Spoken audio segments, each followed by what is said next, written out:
Okay, here we are. I'm in my sneaker tutorial today. I'm going to show you how to use some of the selection tools that exist.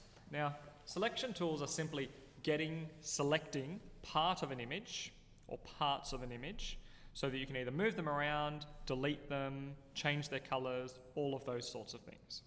There are a couple of different selection tools that are available, and I'll run you through how they all work. Over in the left side where we've got our tools, the first couple options are all selection tools. So these first real five here are all really selection tools of different sorts. The first one is just a moving tool, so once you've got a selection you can move it. The second is just a very basic rectangle, round, marquee tools. Okay, really simple stuff. To get this sub menu, you can do a right click, or you can click on the little arrow that's down the bottom there, or you can do a control click on your keyboard to get all the different options. So just simply using rectangles, you can click and drag, and you've now created a rectangle selection around this part of the image. If I now use my move tool, you can see only the part that I've selected is going to move, and the rest remains exactly as it is. So that's the first thing. When you're selecting items, you'll notice that there's these little dashed lines moving around your screen. Sometimes I like to refer to those as the running ants because it looks like ants are running around the image that's been selected. So if you hear me say running ants, that's simply what I mean. But that indicates that something has been selected. If you decide you don't want to select it anymore, you can press Command D to deselect.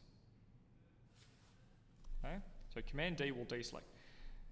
Quite often people will think, well, I'll just press the delete button, but if you press delete, it's going to come up with this box and you freak out, you press enter, it actually deletes the image that you've got selected. And if you press escape, it does nothing. If you go to another tool, you still have the selection happening. So if you want to deselect, it's Command D to deselect, or you can go into your select menu at the top and you can select deselect option there. Make your way through, have a play with the ellipse tool. This is where you get your round selections.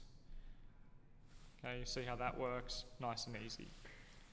Probably of more interest to us when we're thinking about selections are thinking about selecting just the object so that we can remove the background from behind it. Now, this happens quite a lot when I want to use potentially maybe this sneaker, I want to use it in one of my images, but I don't want the grey background there because I want to blend it into the other image that I've got.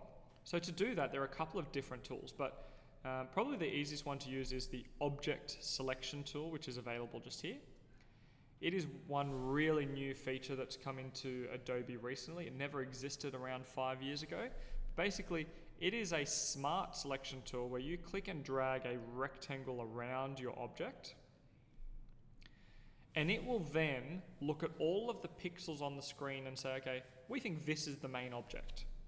You'll see it's done a really good job of getting really close to the edges.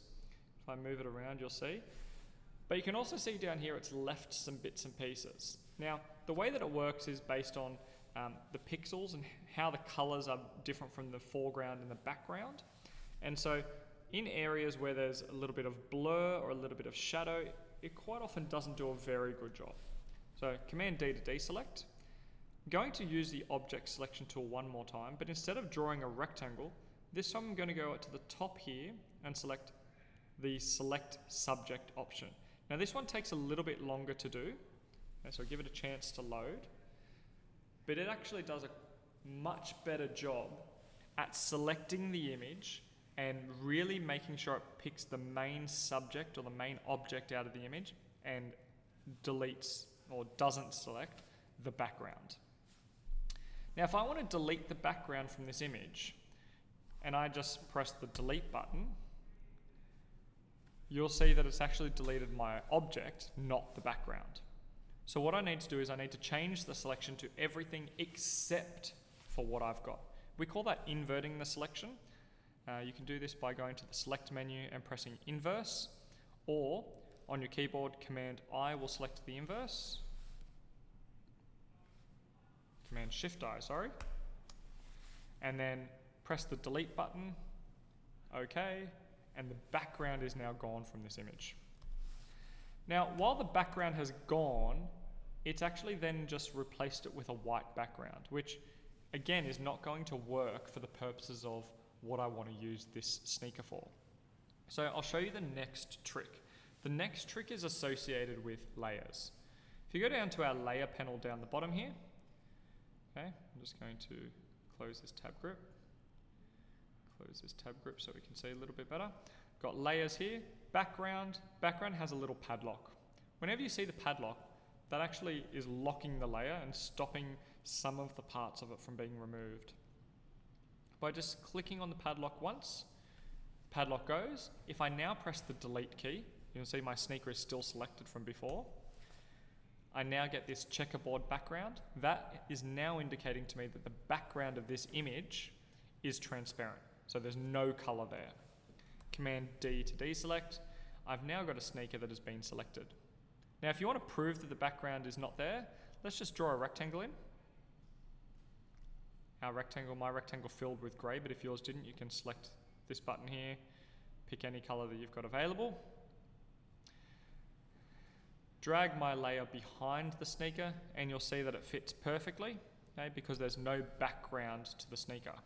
Previously, if we go back all the way to this point, if I draw a rectangle in now, and I put that rectangle behind the sneaker, the rectangle's not visible at all. So you can see that we did actually successfully get rid of the background, and what was left behind was the checkerboard. Okay. There are some different options that you can use here. So if you go through the object selection tool, you'll see that there is a magic wand tool as well. This is where you click on different parts of your image. So let's say I want to get this black part out of the middle of the sneaker. Okay. And it's selected all of the parts of the image that have that same black area. Delete them, and they're now all invisible.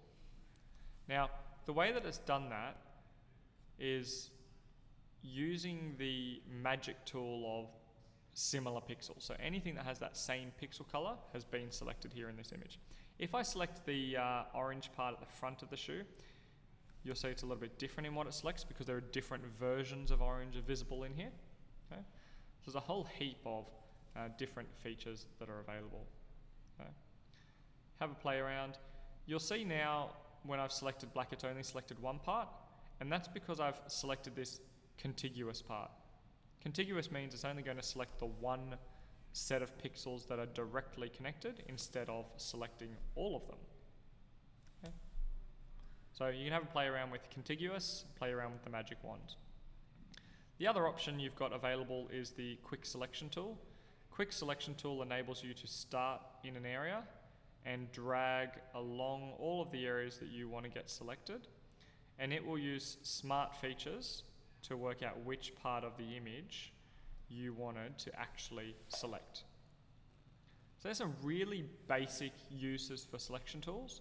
Like I said, the main one you're probably going to be using will be the object selection tool and selecting the subject, and that's really used for removing the background. So I hope that one's been really helpful for you. We'll continue using this sneaker in our next tutorial, so head on over to the next video now. Thanks.